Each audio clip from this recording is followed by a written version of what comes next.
Olá, amigos, tudo bem? Nesse segundo módulo, nós falaremos sobre as medidas de controle de risco elétrico.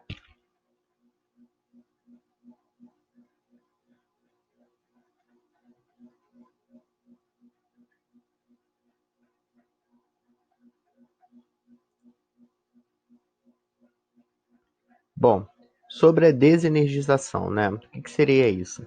Sempre que possível, os circuitos e equipamentos energizados devem ser seccionados do circuito de alimentação.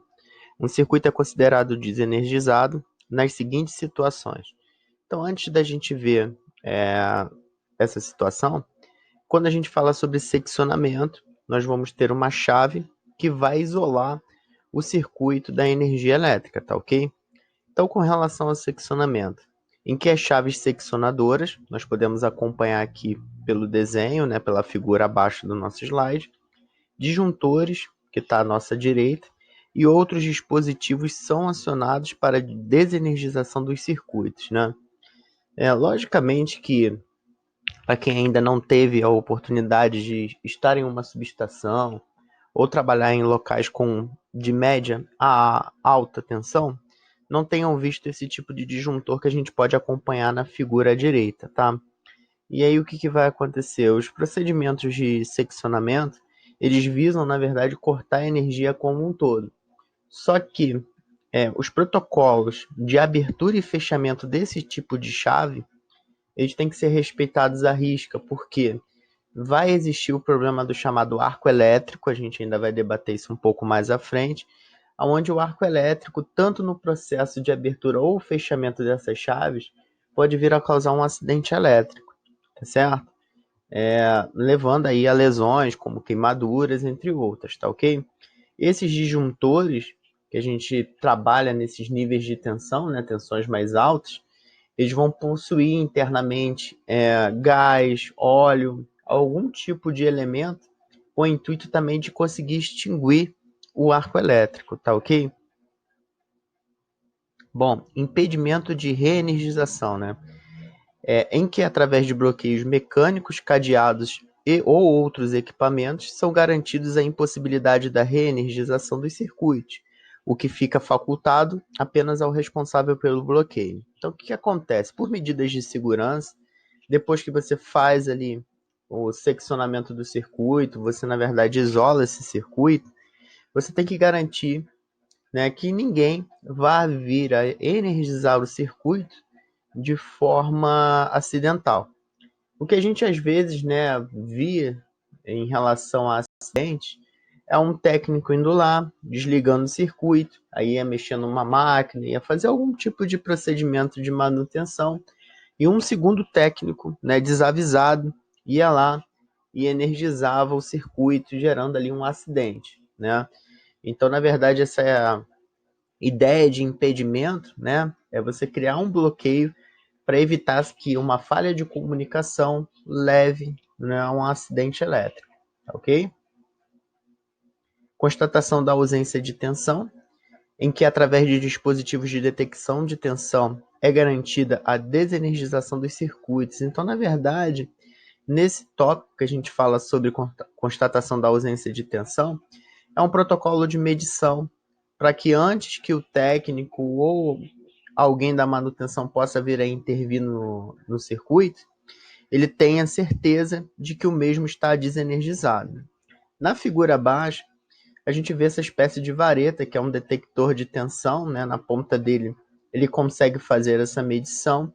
Então, na verdade, esse técnico, ele está ali checando, antes de fazer a intervenção no circuito, se realmente ele está desenergizado, se ele está com ausência de tensão. Tá ok? Instalação de aterramento temporário. Então, o que vai acontecer?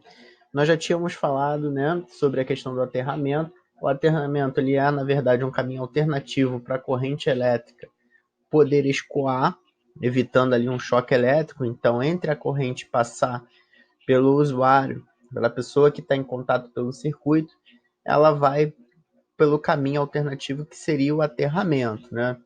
E aí é muito comum quando a gente vê as distribuidoras de energia fazendo manutenção na rua, a instalação de aterramentos temporários, como é o caso da figura que a gente encontra aqui no slide.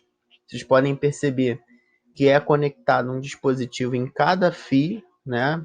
Cada fio fase, que está chegando ali naquele poste, fincado ao chão através de uma haste de aterramento. Isso dali garantiria uma segurança para quem está intervindo no circuito, tá ok?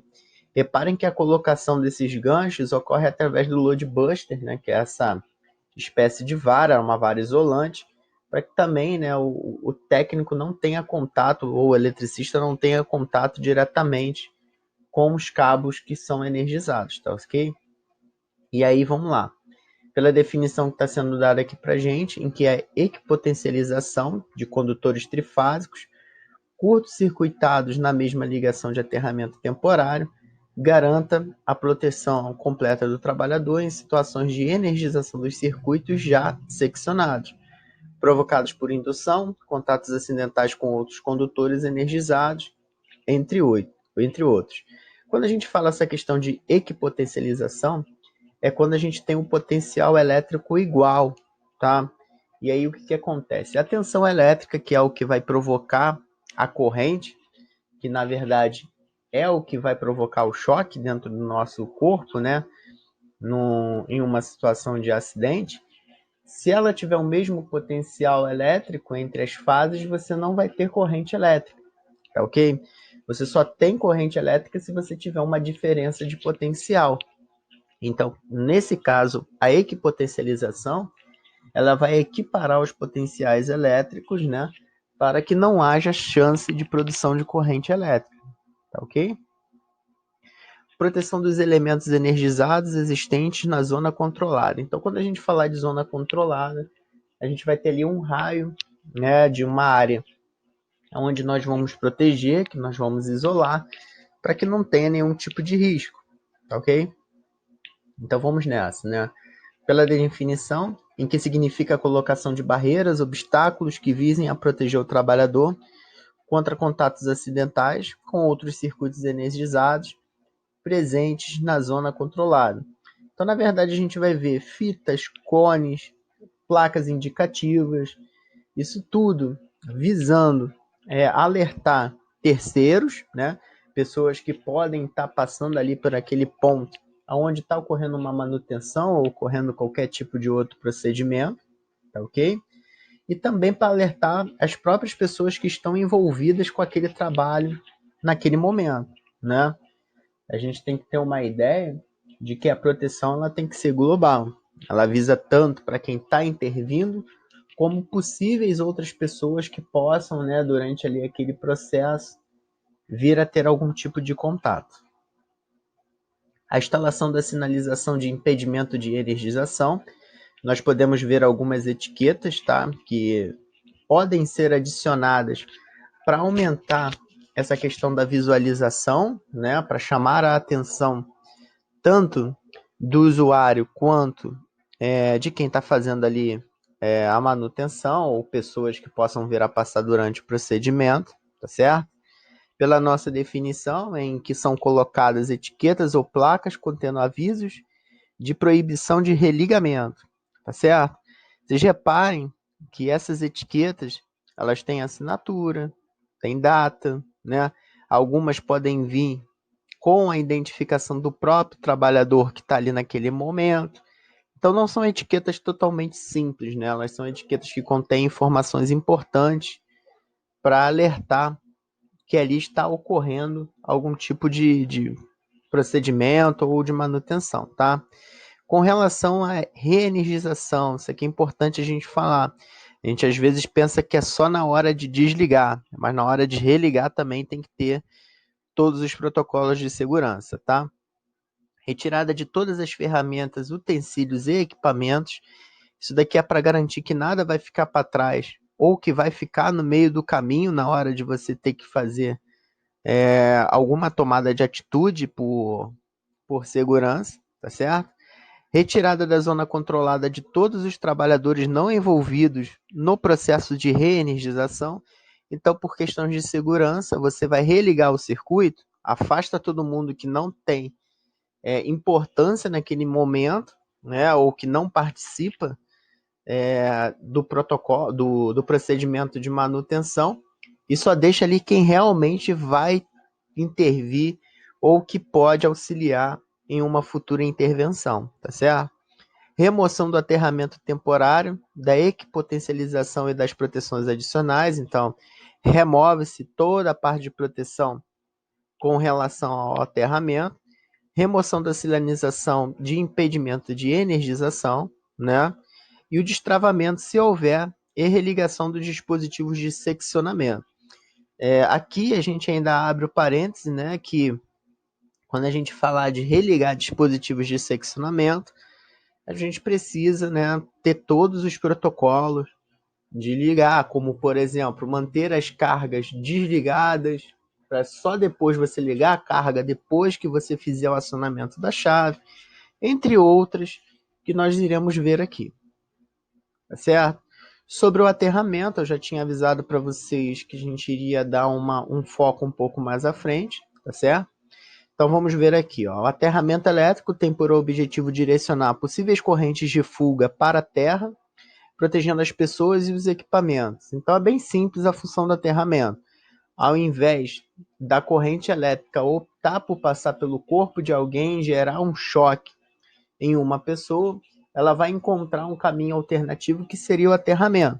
Então, quando a gente cria um aterramento, a gente está dando a possibilidade da corrente elétrica poder escoar, né, por outro lado, que não é o corpo de uma pessoa provocando um choque, tá certo?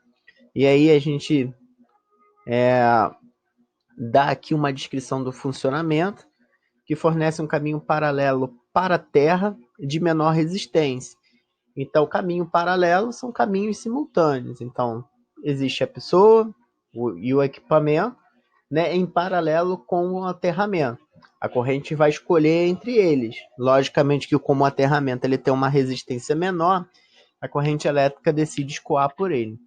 Portanto, quanto menor for a resistência de aterramento, mais eficiente é o aterramento. Tá ok? Alguns valores aqui interessantes para a gente poder citar. O valor da resistência de terra, né? Segundo a norma NBR 5410, que é a norma que rege diversas diretrizes em relação às instalações elétricas, a resistência de terra não deve ultrapassar 10 ohms, né? Esse é um valor bem baixo, ok? Para quem não é da área, para quem ainda não conhece as grandezas fundamentais, 10 ohms é um valor muito baixo mesmo de resistência. Quanto mais próximo de zero, mais eficiente é o aterramento.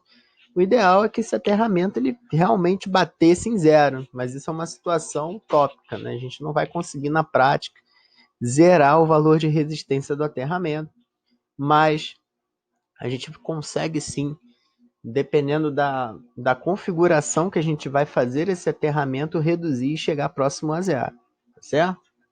Ou no mínimo abaixo dos 10 ohms.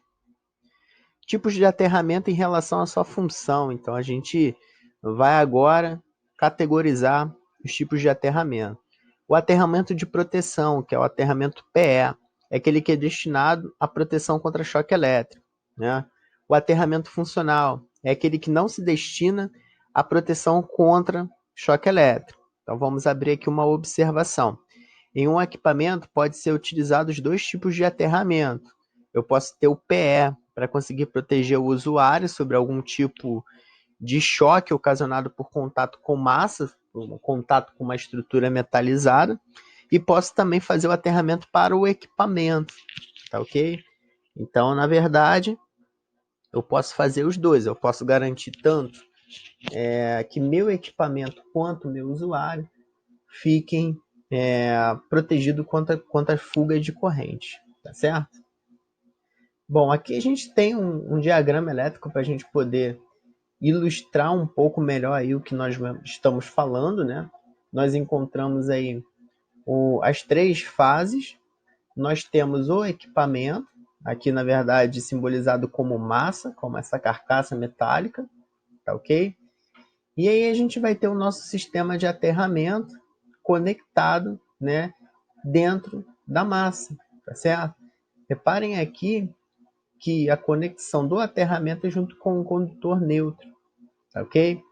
Isso é bastante interessante da gente falar. A gente não entra numa categoria muito técnica nesse primeiro momento, mas o nosso aterramento PE fechado junto com o nosso nêutron, tá certo? Então, se porventura dentro de massa existir alguma fuga, essa carcaça energizar, nós vamos ter aí sendo drenada essa corrente, evitando o choque elétrico, tá certo? Aqui a gente pode ver embaixo as simbologias, a simbologia para quem não sabe ou ainda não viu do condutor neutro, condutor terra, né, o condutor PE, e o condutor combinado, que tem as funções de neutro e também a função de terra, que é esse PNE aqui, ó, PN, que a gente pode observar no nosso diagrama, tá certo? Bom, segundo a NBR 5410, uma instalação elétrica pedial, o condutor PE é obrigatório em todos os pontos do circuito. Pontos de luz, tomadas de uso geral, tomadas de uso específico e caixas de passagem. Então, na verdade, você não pode dispensar a proteção para o usuário através do aterramento, tá certo? O pessoal às vezes fala, mas calhas, iluminação, isso não precisa de aterramento. Se você estiver trabalhando com uma edificação predial, tem que ter, tá certo? Toda estrutura metálica utilizada em uma instalação elétrica que não tem a finalidade de conduzir energia elétrica tem que estar aterrado, tá? Então, se você tem alguma estrutura, alguma parte que é metálica que não faz parte do circuito, faz parte da estrutura de um equipamento, da estrutura de qualquer que seja a, a, a sua função, você precisa aterrar, tá certo? Todos os equipamentos que possuam carcaças metálicas, as mesmas também têm que estar aterradas, né? Então, se tem carcaça metálica, né? Ou se é uma estrutura, ou qualquer tipo de parte metalizada, você vai ter que ter a proteção para o teu usuário, você vai ter que ter o teu produto, o teu condutor PE, tá certo? E alguns exemplos, né, desses equipamentos com carcaças metálicas são as calhas para as lâmpadas fluorescentes, luminárias metálicas, eletrocalhas, eletrodutos de ferro, quadros elétricos, né, principalmente as portas, porque é onde vai ter maior chance de alguém encostar, mesmo que não vá nem fazer algum tipo de manobra nesse quadro, desligar ou ligar alguma coisa.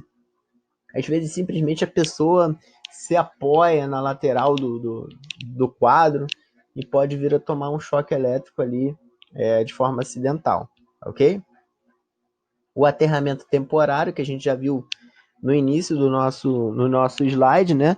Utilizado em caráter provisório, tem como finalidade proteger os trabalhadores em atividades de manutenção contra a reenergização de partes da instalação, normalmente sob tensão. Promove também a equipotensilização dos condutores. Então, por uma característica dele de segurança, você conecta ele entre as fases, finca no chão.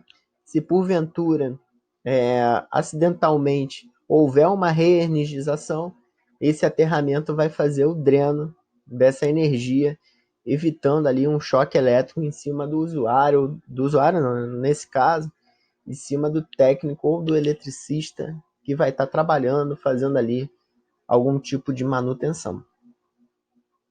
Bom, com relação à determinação do condutor PE, é muito simples, a gente vai ter uma tabela para a gente saber o valor da seção desse condutor, tá? Que o pessoal também chama na prática da bitola.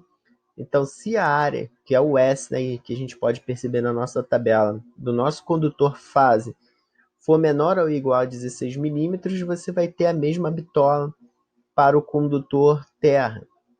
Então, se a fase é 10, o terra é 10. Se a fase é 6, o terra é 6 e por aí por diante.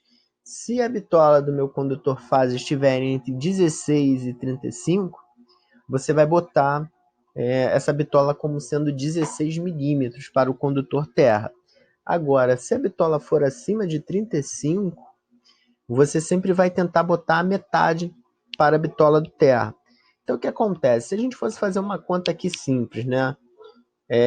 O próprio 35, se você dividisse ele por 2, você não iria conseguir encontrar exatamente 16. Mas o valor mais próximo dessa divisão, né, seria seria 16. Então, ele que seria o ideal. Então, nem sempre essa conta, essa divisão, ela vai dar exata, tá certo? Mas aí é só você fazer um pequeno arredondamento, ver os valores nominais para saber qual é o condutor correto. Identificação do condutor PE por cor, tá certo? Normalmente, o que mais a gente encontra é esse cabo amarelo com a listra verde, né? Então ele pode ser tanto dessa maneira, né, com essa mistura entre verde e amarelo, ou ele pode ser totalmente verde, tá certo? A gente pode ver aqui a figura com os rolos, para a gente poder fazer uma identificação. O código de cor para condutor é importante, algumas pessoas obedecem, outras não, né? Já cansei de pegar instalações elétricas cujo cabo verde era às vezes a fase, né? Destoando totalmente do código, mas pela norma a gente tem que obedecer sim essa questão do código de cor para garantir uma segurança, uma visualização, uma interpretação melhor do que seria esse condutor. Bom, algumas questões aqui sobre os códigos dos esquemas de aterramento, né? Os diferentes tipos de aterramento são classificados através de um sistema de letra, e aí a gente vai dar os exemplos, tá? Mas a primeira letra é a identificação da situação da alimentação em relação à terra, a segunda, sistema diretamente, aí a gente vai dar o exemplo, né? O TI, então lá, a primeira letra, sistema diretamente aterrado, ou o I, que é sistema isolado ou aterrado por impedância. Segunda letra, identifica a situação das massas da instalação em relação à Terra, né? Então, se a gente tem a letra T, massa diretamente aterrada, se a gente tem a letra N, massa ligado ao ponto de alimentação onde é feito o aterramento, tá certo? Aqui já é uma parte um pouco mais técnica, né? Aqueles que já têm contato com a área técnica, que trabalham de forma direta, se quiserem dar uma pausa nesse vídeo para poder dar uma olhada nessa tabela, com essas identificações, seria bastante interessante, né? Com relação à terceira letra, é a disposição do condutor neutro e de proteção. Se a gente encontrar a letra S, condutores neutro e de proteção distintos, tá certo? Se a gente encontrar o C, neutro e de proteção combinados em um único condutor, tá? Que foi o que a gente viu lá como PNE, que era quando a gente tinha a combinação do terra mais o neutro, tá ok? Bom, vamos ver aqui alguns esquemas de aterramento, né? O TN, temos um ponto de alimentação diretamente aterrado, tá ok? As massas são ligadas a esse ponto pelos condutores de proteção. O esquema TN pode apresentar algumas variações em função da combinação dos condutores de proteção. São elas, né? O TNS, né? O condutor neutro e PE estão separados. Nós podemos ver aqui, ó, o condutor neutro passando por aqui por cima, o condutor PE aqui embaixo, né? E a carcaça do equipamento sendo ligada diretamente ao PE, tá certo? Apesar de ter aqui um fechamento entre eles, você tem um condutor para o neutro e você tem um condutor para o PE e a carcaça do equipamento ligada diretamente ao PE, tá certo?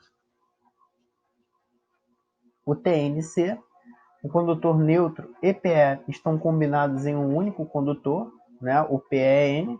Vocês podem perceber que aqui é um único cabo, onde eu tenho tanto o meu neutro, tá ok? Como o meu PE sendo conectados, ok? TNCS, as funções do condutor neutro e de proteção são feitas através de um único condutor em parte da instalação e separados em outra, né?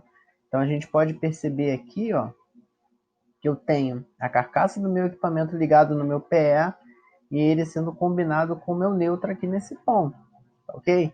Mas é apenas nesse ponto aqui do circuito, tá certo? Daqui para frente, vida que segue, tá ok? Então a gente tem aqui só um pedaço, um trajeto, onde existe essa conexão, tá ok? O TT é o mais indicado para toda instalação elétrica que possui um ponto de alimentação diretamente aterrado, ok? Geralmente o neutro é aterrado, e as massas utilizam um aterramento distinto, do aterramento funcional. Neste caso, elaboramos um aterramento de proteção. Então, nós temos aqui o neutro está aterrado, beleza, né? Nós temos aqui a carcaça do equipamento com um aterramento individualizado, ok? Então, reparem aqui que esse ponto da carcaça do equipamento, a gente puxa uma conexão diretamente para a terra, tá certo? E aqui o neutro, ele também é aterrado, mas nós botamos um aterramento separado. É aqui que surgem todas as polêmicas das instalações elétricas. Aqui a gente entra em assuntos como o chuveiro elétrico, que tem que ter o aterramento individualizado, mas falam que pode fechar junto com o neutro, até porque o neutro é aterrado. Então aqui existem algumas polêmicas dentro da área, quem é da área sabe muito bem o que eu estou falando, mas vida que segue, tá ok? Não é o nosso foco nesse momento aqui no curso de NR10. O IT, tá? Sistema com neutro não aterrado ou aterrado por impedância. Normalmente utiliza-se uma impedância na ordem de 1.000 a 2.000 ohms entre o neutro do transformador e a terra, né? Então aqui a gente pode perceber um aterramento por impedância, né? Carcaça do equipamento aterrado, ok? Onde a gente pode perceber que para o terra desse que está aqui fechado com neutro, a gente vai ter essa alta impedância em torno de 1.000 a 2.000 ohms, né? O ideal é que a gente tenha o desvio de corrente pelo terra da carcaça que está ligada à carcaça do equipamento, ok? Qual o sistema de aterramento que devemos usar, né? Então, vamos ver aqui numa observação, né? Preferencialmente, devemos utilizar o sistema TT, tá? Por ser o mais eficiente. Na impossibilidade da utilização do sistema TT, a segunda opção é o sistema TNS, tá ok? E na última hipótese, o sistema TNC. Então, na verdade, existe uma escala, vamos dizer assim, de prioridade. Se for possível fazer um TT, excelente. Se não tiver, vai para o TNS, que não é tão eficiente, mas resolve. Agora, se não tiver jeito, um TNC, tá ok? Mas o importante é que a gente tenha o sistema de aterramento. A equipotencialização, aqui eu vou dar um exemplo com motores com carcaças metálicas, onde a gente pode ter fuga e ter um choque em um usuário, né, com contato físico. Quando a gente conecta essas carcaças, a partir desse momento, vai ocorrer a chamada equipotencialização. O potencial elétrico entre essas carcaças será o mesmo, ok? Então, não vai existir diferença de tensão, né? Diferença de potencial entre essas carcaças, tá certo? Então, vamos aqui à nossa definição pelo nosso material. Consiste em ligar todas as estruturas metálicas não destinadas a conduzir energia elétrica, umas às outras, e simultaneamente a um único ponto de aterramento. Tem como finalidade eliminar possíveis diferenças de potencial entre as partes, neutralizando o risco de choque elétrico em quem toque em partes metálicas diferentes, tá?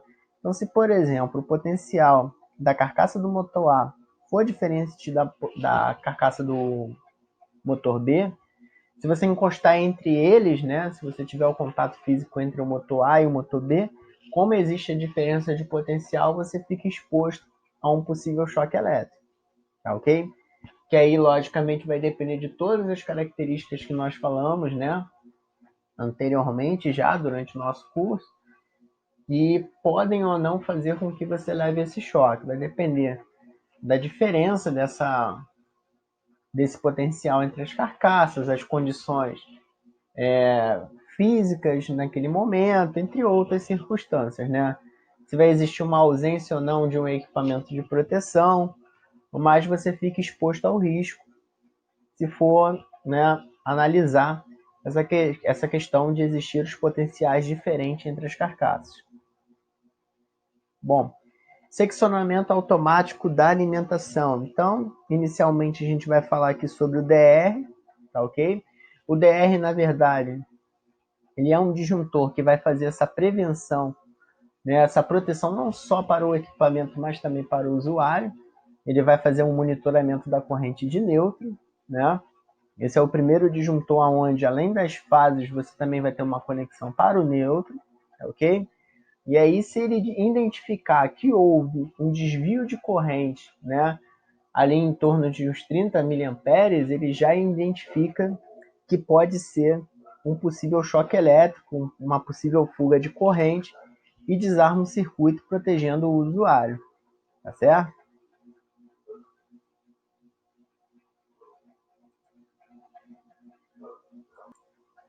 Aqui a gente vai ilustrar um pouco mais o funcionamento do DR, tá ok?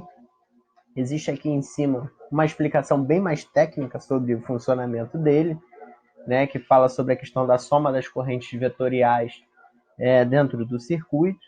A gente não chega a entrar muito dentro desse foco, dentro desse parâmetro, até porque o curso ele é destinado para quem trabalha de forma direta ou indireta com eletricidade. Algumas pessoas teriam bastante dificuldade para entender essa parte técnica, mas nada que simplesmente uma leitura breve sobre esse conteúdo que está aqui não deu uma ideia para vocês.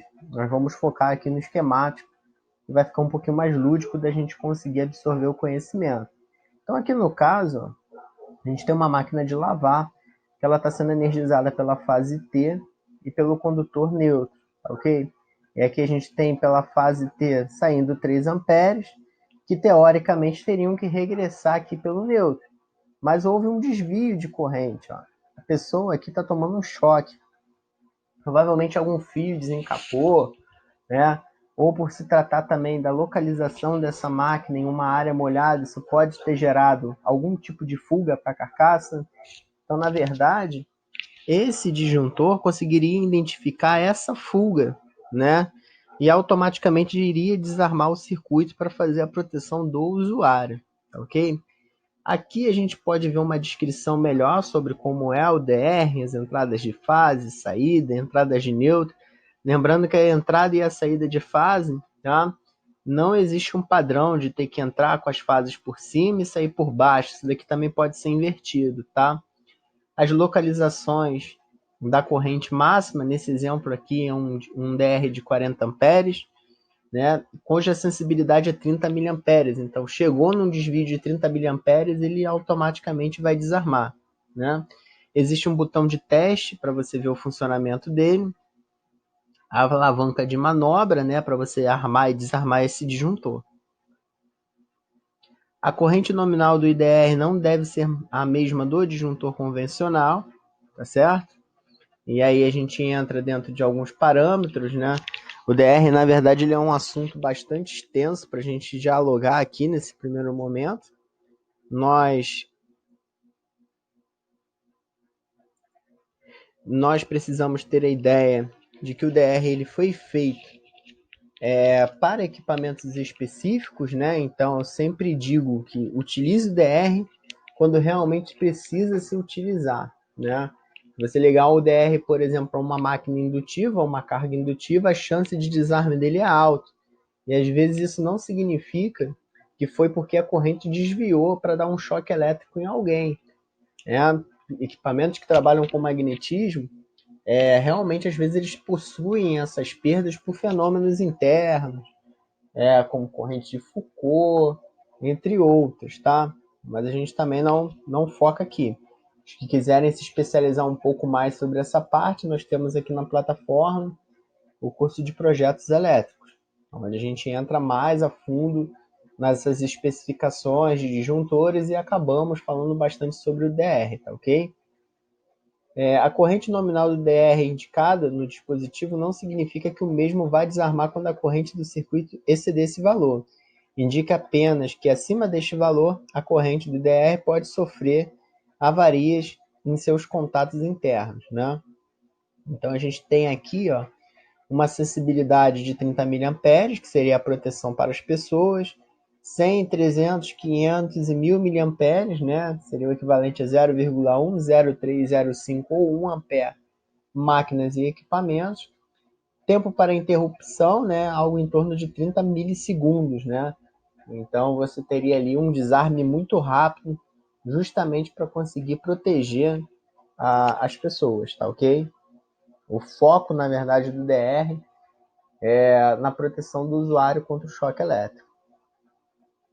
Bom, como a gente acabou de citar agora, né, como o DR, a especialidade dele, digamos assim, seria a proteção do usuário, seria interessante que a gente fizesse a instalação do disjuntor convencional, né, junto com o DR. E aí, o disjuntor convencional ele vai garantir uma proteção mais precisa, por exemplo, contra a sobrecarga. No caso, o disjuntor que nós estamos vendo aí, o disjuntor DIN, tá? Ele também tem essa característica de proteger não só contra o curto-circuito, mas também contra a sobrecarga. Então, para você proteger o circuito contra a sobrecarga, você vai ter o disjuntor convencional atuando. Para você fazer a proteção do usuário, você vai ter também o DR dentro do teu circuito, né? Uma outra característica interessante é que em correntes de curto-circuito, normalmente, elas são destrutivas para os DRs. Você tem chance de simplesmente danificar o teu dispositivo DR. E você fazendo a instalação de um disjuntor convencional também na rede, o que pode ocorrer é que o disjuntor convencional desarme antes da danificação do DR, devido a um curto-circuito, tá ok? Então, assim, outra observação bastante interessante, o disjuntor convencional vai fazer uma garantia, vai proteger, digamos, não só o equipamento, mas nesse momento ele acaba até protegendo o próprio DR em casos de curto-circuito de se danificar, tá ok? O DDR, né, que é um dispositivo de proteção contra curto-circuito, sobrecarga e choque elétrico, seria a combinação perfeita, que aí o DDR ele vai acumular as funções de disjuntor termomagnético e as funções do IDR, né, o DR convencional, ok? Seria interessante vocês pausarem o vídeo, aqui mostra todos os pontos, né, em relação à conexão de fases, corrente nominal, as características de um DDR, para que vocês possam acompanhar e enriquecer o conteúdo de vocês, tá ok? Eu não vou descrever passo a passo não, tá certo? Uma observação, né? O DR, né, tem obrigatoriamente que ser utilizado em conjunto com o disjuntor termomagnético, que faz a proteção do circuito contra sobretensão e curto-circuito, né? No caso da utilização do DDR, descartamos o disjuntor termomagnético, pelo fato do DDR acumular as suas funções, tá ok? A gente já veio debatendo. A corrente nominal do DDR será a mesma que seria para o disjuntor termomagnético. A sensibilidade de 30 miliamperes para proteção para pessoas, né? E os valores que nós falamos ainda há pouco, de 0,1, 0,3, 0,5 e 1 ampere, né? Para a proteção de máquinas e equipamentos. E o tempo de interrupção de os 30 milissegundos, né? Na verdade, um breve resumo de tudo que nós falamos até então.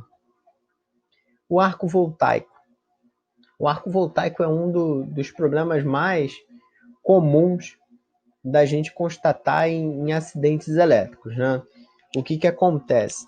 Se você tiver um potencial elétrico alto, não necessariamente a chave precisa encontrar os seus contatos elétricos para que conduza energia.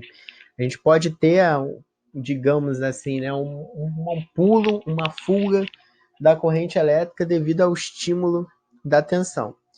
E aí o que vai acontecer? A gente pode observar pelas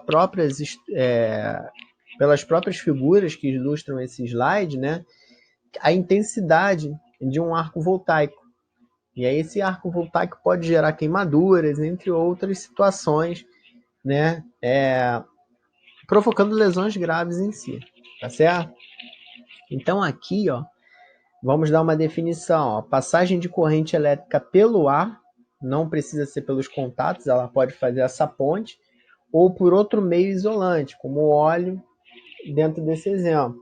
Então o que vai acontecer? Os disjuntores, como a gente falou lá no início, que são utilizados em subestações, em locais de média e alta tensão, eles internamente possuem, né, óleo para poder fazer a extinção, óleo ou gás, para poder fazer a extinção de arco elétrico. Se eles não forem dimensionados de forma correta, pode ocorrer que o arco elétrico consiga atravessá-los, tá ok? E aí é nesse momento que a gente vai ter o acidente elétrico. Volto a falar para vocês, né? Eu não gosto, dentro dos conteúdos, de botar fotos mais impactantes, mas os acidentes por arco voltaico são extremamente assim impactantes. Você vê o usuário após ali o acidente, né? Normalmente provocado por lesões ocasionadas por queimaduras, é algo bem terrível, uma situação complicadíssima. As características: grande dissipação de energia em forma de calor, né? E aí automaticamente vai gerar fogo. E ele tem uma curta duração, às vezes de menos de 1 segundo, tá certo? Quando e onde pode surgir o arco voltaico? Na abertura e fechamento de contatos sobre carga de valor significativo, chave faca seccionadora, contatos principais de força das chaves magnéticas, chaves de manobra, sem abafador de arco voltaico. Então, o que acontece? Na hora de você abrir e fechar uma chave dessa, você tem que garantir que a sua carga ela esteja desligada, né? Ela vai ter a sua chave, ela vai ter, né, a sua chave individual. Você tem que garantir que esteja desenergizado, porque se você ligar, né, se você estiver no procedimento tanto de abertura ou de fechamento e o circuito estiver em funcionamento, né, você pode ter a passagem da corrente elétrica pelo ar. Então, qual é o certo? Desligar todos os equipamentos, trabalhar sem carga, para você poder fazer tanto a abertura como o fechamento dessa chave. Isso é muito importante, tá certo? A gente tem que tomar conta tanto da abertura como do fechamento na hora de fazer as manobras de chave seccionadora. Ou qualquer outro tipo de chave, como chave facas, entre disjuntores termomagnéticos, tá? Consequências da exposição do arco voltaico, né? Queimaduras de segundo e terceiro grau, potencialmente fatais, ferimentos por queda de postes. Então o pessoal que faz a manutenção da rede aérea, né, de distribuição ou transmissão, fica suscetível, né, a esse tipo de problema. Problemas na retina devido à emissão de radiação ultravioleta, é um clarão muito forte. Danos físicos à onda de pressão originada pela explosão, ferimentos e queimaduras devido à ação de partículas derretidas de metal. Então, na verdade, o dispositivo elétrico, pelo calor, derrete e aí ele respinga sobre o técnico, o eletricista, quem estiver fazendo a manutenção naquele ponto, ok? Medidas de proteção, né? Respeitar, na verdade, esses protocolos de trabalho e fazer a utilização dos EPIs, que são os equipamentos de proteção individual, que a gente vai focar mais à frente dentro desse curso, né? Então, entre eles, roupa de proteção térmica, que é o colete e calça, a balaclava, o óculos de segurança, luva térmica, capacete classe B, cinto de segurança, botas de segurança. Fiquem tranquilos, né? Que todos esses dispositivos a gente vai ver com mais calma quando a gente chegar no tópico, no módulo de EPI. Bom, as medidas de proteção ainda só a gente fala agora, mas bem superficial, né? Aqui a gente pode perceber todos esses dispositivos que a gente citou à direita do nosso slide, né? As roupas, as luvas, para garantir ali a segurança do técnico, do eletricista, de quem estiver trabalhando com circuitos que possam existir arco elétrico, tá ok? Observação: o que determina o tipo de proteção pessoal é o cálculo da energia incidente a partir do arco voltaico. A gravidade das consequências por exposição ao arco voltaico depende da distância ao ponto de falha. Então, se está perto, está longe, tá ok? A energia que o circuito vai liberar, né? E a vestimenta de proteção. Então, a gente tem alguns parâmetros que vão definir ou não se esse arco voltaico vão gerar lesões graves ou não, tá certo? A eletricidade estática, normalmente, a gente vê diversas aplicações de eletricidade estática através da energização de uma parte metálica a partir de atrito, que pode ser com ar, pode ser com algum tipo de atrito gerando a energia estática, tá certo? Vamos definir aqui que a eletricidade estática é o fenômeno de acumulação de cargas elétricas que pode se manifestar em qualquer material. Ela acontece principalmente com o processo de atrito entre materiais e se manifesta em vários fenômenos que ocorrem no cotidiano. Às vezes ocorre de forma inofensiva, mas em outros casos sua manifestação pode ser muito perigosa. Então aqui é um exemplo clássico, tá? A gente tem um caminhão de combustível, a estrutura é metálica, né? Esse tanque acoplado ao caminhão é metálico. Conforme o caminhão ele vai trafegando, o ar vai atritando com a carcaça e vai, na verdade, energizando essa carcaça, né? Vai criando um potencial nela. E aí, na hora de você fazer o abastecimento desse caminhão, você tem ali a energia elétrica podendo servir de ignição junto com o combustível para gerar uma explosão. Então, reparem, né, que a parte traseira do veículo existe uma conexão para fazer o aterramento, eliminar essa energia estática, para que na hora do abastecimento, né, não aconteça algum tipo de explosão, alguma falha provocando a explosão, né? Os carros que trabalham com GNV, nós podemos ver que existe a garra de aterramento também, para evitar, né, que a energia estática gere algum tipo de explosão ocasionado pela combinação energia elétrica com o combustível, tá ok? Bom, alguns tipos de proteção contra a questão da hipotencialização, né, ou energia estática, aterramento do equipamento, né, o mais simples que a gente acabou de ver agora, que vai ter essa finalidade de escoar a energia estática, né, desviar ela para o terra. A própria pulseira de aterramento, isso é muito utilizado, principalmente para quem trabalha com eletrônica, porque às vezes a energia estática armazenada na mão pode gerar dano a uma placa eletrônica que é muito sensível à energia elétrica, né, à corrente elétrica. A manta antiestática, feita de material eletricamente condutor, deve ser conectada ao aterramento pelo menos pelos mesmos motivos da pulseira. Então, essa manta, ela também vai ela vai escoar energia estática através do aterramento, evitando, né, essa queima que a gente viu. Nós podemos ver aí na figura, né, as duas figuras do nosso slide, alguém fazendo uma manutenção num computador, uma placa eletrônica bastante sensível, e tomando cuidados, né, para que a energia estática da mão não venha a danificar a placa, certo? Locais com maior incidência de carga estática é a fabricação de componentes eletrônicos, silo, né, de cimento, cereais, partículas inflamáveis, postos de distribuição de combustível, como nós pudemos ver aqui no nosso exemplo, indústrias com atmosferas inflamáveis, né, turbilhonadores e misturadores, porque como eles trabalham com movimento, eles vão atritar com ar e vão gerar a energia estática, tá ok? Bom, espero que vocês tenham gostado. A gente termina agora o nosso segundo módulo, né? Próximo módulo, nós iremos falar sobre prevenção e combate a incêndio.